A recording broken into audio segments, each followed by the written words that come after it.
was strengthened in life. Benefits were not ordinary. Hindi magiging closer sa mga ordinaryong mamamayan ang serbisyo na kailanman hindi nangyari sa mga previous VPs. Huwag naman sanang matanggal ang mga satellite office ng OVP. Maayos kasi ang mga empleyado ng OVP. Saka matinis pa sila magtrabaho. Di ka panihirapan nila kahit sa pag-process sa mga assistant. Thanks Office of the Vice President of the Philippines at nakaka-order po ng medical assistance. Dito lang sa office na ito, ang the best ang public service sa medical assistance. Unquote. Pag-usapan natin ngayon, ito po, yung 10 billion, 10 billion po section. Ako sa po, Vice President ng Pilipinas, inakusahan ko si Martin at saka si Santi po, no? Martin Romualdez at Santi, na sila po ang may control ng insertion na to sa DepEd budget na ang pinagpunan po, isa po sa pinagpunan yung mga repair, no? Ang dindi. Ang tanong po, 10 billion po po, hindi po 125 billion. Hindi po kakapiran ko po mga kakapiran ko po na hindi po milyon na billion. At batay po niya, kung magbabatayan po yung sinasabi ni VP Sara, hindi lang po DepEd ang binigyan nila ng insertion. Pati nga po COMELEC, nagtataka yung COMELEC, hindi humingi, binigyan ng insertion. Kung tama po, yung sinasabi ni VP Sara na may control ng mga insertion ay si Martin at itong si Santi po, na hanggang ngayon hindi po nila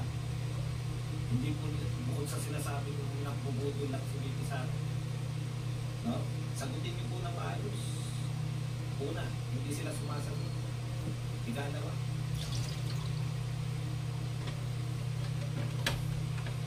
bakit wala po na interes ang Senado at ang HOR na imbestigahan niya? Bakit mas interesado kayo sa kaka-iimbestigahan ng Pukanwan? Halimbawa po, kaso na po yung usapan nyo. Ibig pa sabihin, meron po kayong gagawin. Yan po sa HAD niya, may gagawin kayong matas. Talaga. Yung pinagsama-sama nyo yung HAD, tubo at kung ano pa.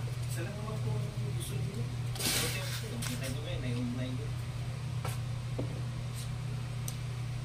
Alam niyo, wala akong pakialam ng tao bayan. Ang pakialam lang po ng tao bayan, kaya po sila si Pangulong Duterte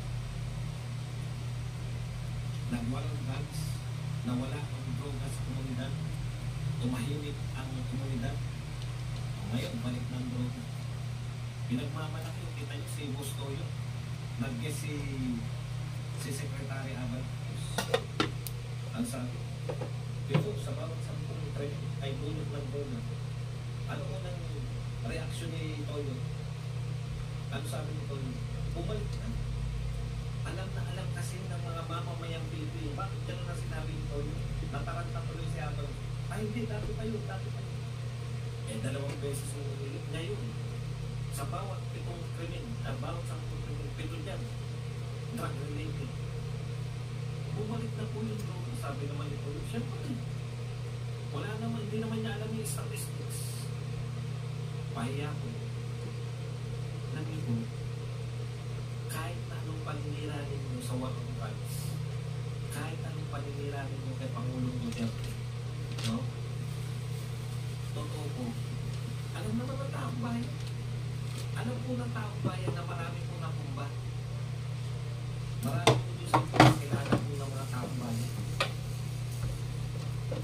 Siyempre, hindi po yung taong bayan naman, hindi naman yan. O, loko. Kung baka ngayon, hindi naman po ganyan ang reaction. Masaya na. Ay, salamat tayo. Alam din po ng mga kriminal na manahimik na sila dahil ayan, Duterte knows how to talk to criminals. Hindi po siya yung itetrate po yung criminal na parang pwede mo silang usapin ng mga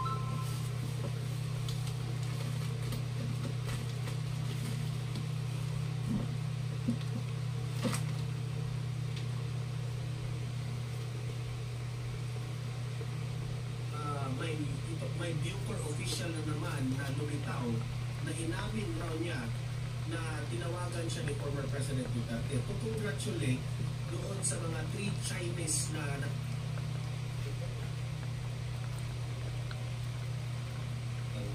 Okay, now I think this is good. This is good. Okay, sir, I hope hindi kita inapin. Medyo napag-midnight tayo. Hindi natin sabihin kung anong air.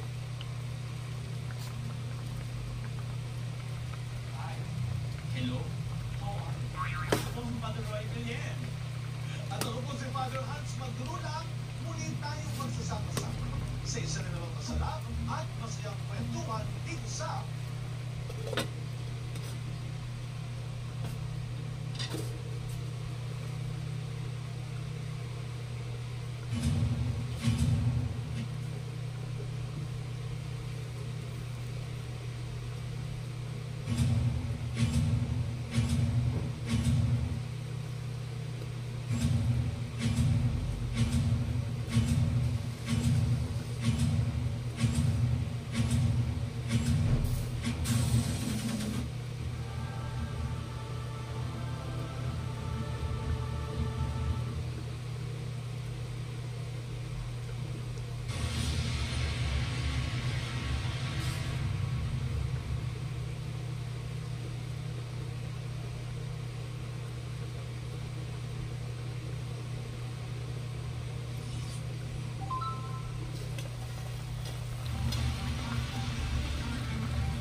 Puro lang ito patalastas. Puro lang ito billboard kasama isang politikong napaka-plastic, di ba? Ito po.